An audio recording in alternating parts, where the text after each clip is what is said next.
Last week, I took the time out to thank God for a lot of things, including a forgiving heart. And although it may be hard to come by and hard to foster, having a forgiving heart and forgiveness, it's more so for you than the person that you're forgiving. I mean, the Bible says that we should forgive as we would want to be forgiven, in addition to treat others as you would want to be treated. So forgiveness is a discipline that may be hard to come by under certain circumstances and under certain conditions, but it is definitely a gift. It is a gift, and it is an unburdening. It's a cleansing. It's a path towards emotional freedom, because unforgiveness, that moment of offense or assault, it's staying in that moment and allowing it to take root in you, which can cause it to fester and manifest in other ways and other actions. And it can become a rot in your heart that can spread like cancer. So having an unforgiving heart and unforgiveness,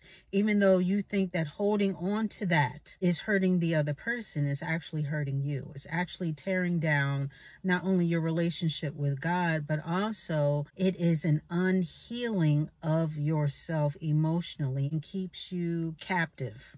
I told you guys about my bout of unforgiveness with my mother. You know, for a long time, I held it against her. Some of the things that she had done, you know, that I didn't think she had to do, or some of the things she didn't do that I feel like she should have done. So I held it against her. I was very unforgiving for a long time, and I cloaked it. You know, it was veiled for a while. It was something that I kept inside of me. When we did speak, I never really brought it up until I was triggered in some type of way, whether she said something that I didn't like or some roundabout way the issue came up, and that's when I would just, you know, unload, or I would just, you know, have some type of attitude. And it got to the point where it just blew up one day, and I knew that I had to unload it. Not only unload the issue that I had with her, but once I did, I had to purge it from myself, because I was carrying this around like baggage. It kept me from wanting to be around her and wanting to talk to her, and just, you know, it put a strain on how our relationship should have been. And I was holding on to something that had already happened, and there was nothing that I could do about it. It already happened. So I had to realize, in a moment of maturity, emotional maturity, and wanting to be done with it, wanting to purge myself of this constant replaying of the hurt and the offense, I had to let it go. I had to forgive her of what was already done and that could not be corrected, because at this point I was hurting myself more so than I was hurting her. You know, one afternoon I just let it all go, you know, verbally, and I let her know everything from top to bottom as far as how I felt. And even having her listen to it helped with the forgiveness, but I knew that I had to forgive whether she acknowledged how I felt or what had happened or not.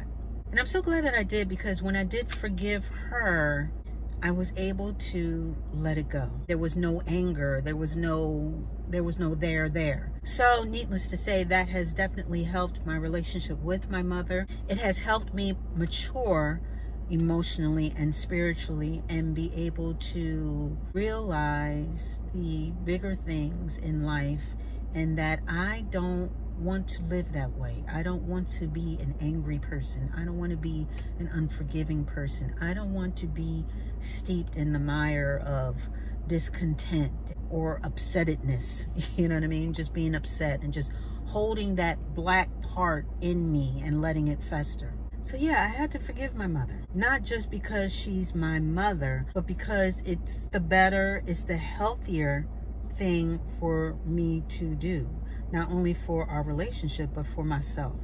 And what I was holding my mother to the fires for definitely pales in comparison to what other people have done. As far as other things that have happened to me, one incident was so egregious. You know, you go through some things and people betray you, people close to you. I've had one person in particular do something very I'm just going to say egregious again, you know, just very egregious, and it was very hurtful.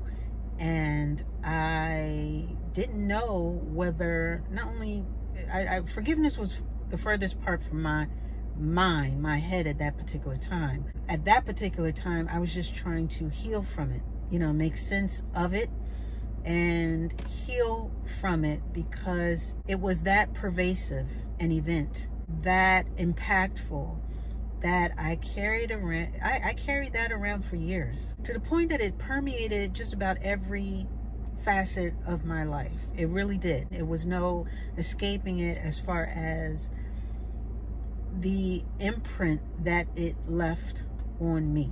And so, long story short, the person, I saw them many years later, and I ended up forgiving them and started the process of healing myself, you know, and allowing God to massage my heart and to really, again, purge myself of these hurtful feelings and these debilitating residual effects of that particular incident.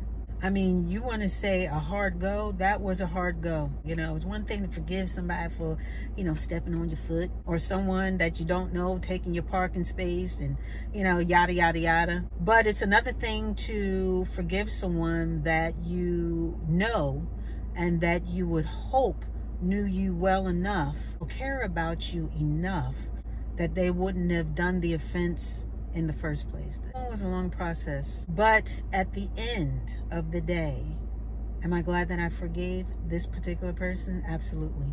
Because again, the onus was no longer on me as far as what happened to me or what they did or why they did it, and fill in the blanks. You know, all those things that you think of when you are offended, depending on the offense. I am now stronger because of it, and I am able to not be debilitated by it, because I had to let it go. I had to forgive for myself.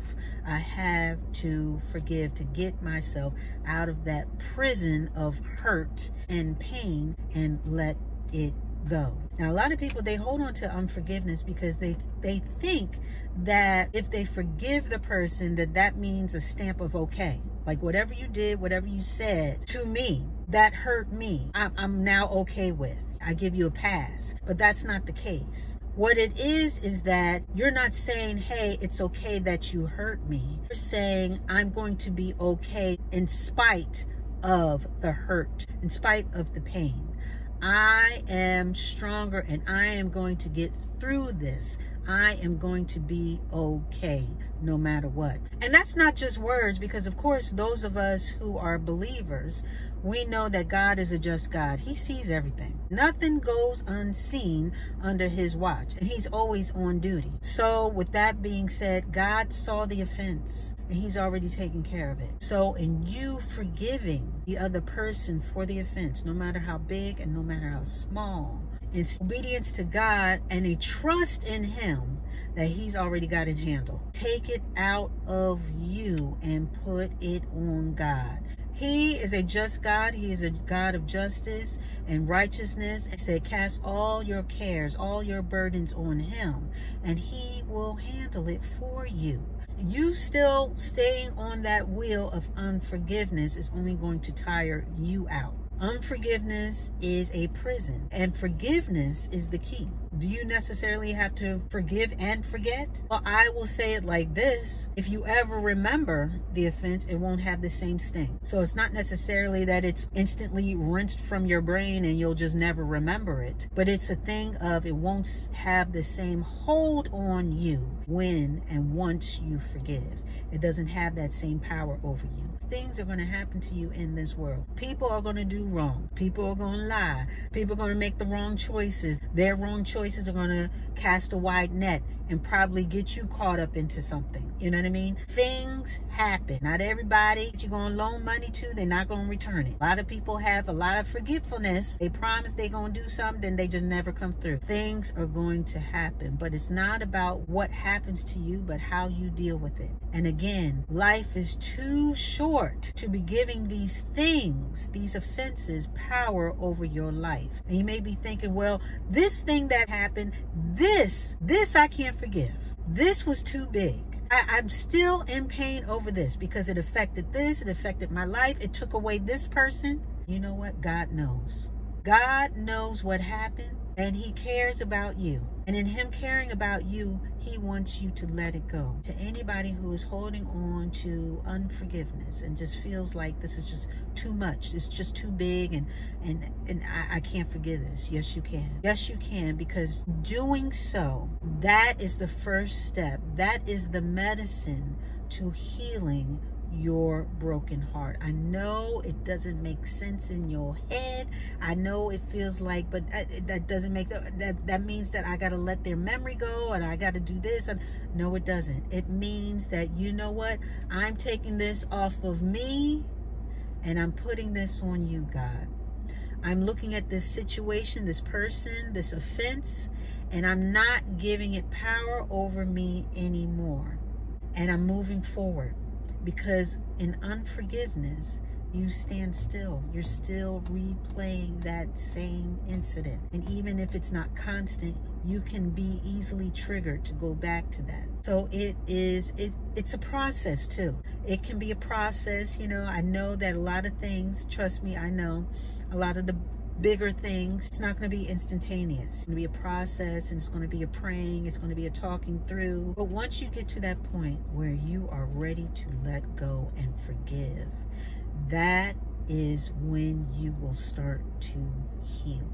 That's when you start to heal. That hole, that sore, that blister, that festering that you feel, it will start to heal. Told you guys about the guy that got locked up for years. He forgave the people that, you know, gave false testimony against him. He was locked up for decades. So when he finally got out of prison, he was able to smile and reclaim his joy. So I need you guys, anybody who's holding on to unforgiveness, I need you to reclaim your joy. Reclaim your joy. This circumstance, this incident, don't let it have power over your life. Don't let that person that offended you, that assaulted you, that did you wrong, don't give them any more power. Take that power from them and forgive them. Even if they never ask for forgiveness, you forgive them. That is the superpower that you need to tap into to reclaim your joy, reclaim your life from this incident. Any residual effects from the offense that this may have left behind, any stain that this has left on your heart and has immobilized you from moving forward in your life. Again, it may be a process, but it's a process worth going through, because the payoff in the end is the freedom that you deserve. The payoff in the end is making room and space for the joy and love that you deserve in your life. It's that act of strength in the midst of a time when you don't think you can even muster it. You're stronger than this. You're better than this. You deserve more than this. And guess what? You deserve forgiveness as well. So if you want to be forgiven, you must forgive. But it all starts with you. Forgive. Forgive. Be obedient to God and forgive. He will bring the comfort into your heart that you have been looking for. So be obedient to God, forgive, and free yourself of that burden, of that albatross around your neck, and watch how your life will change. And with that, we are going to put a button on it.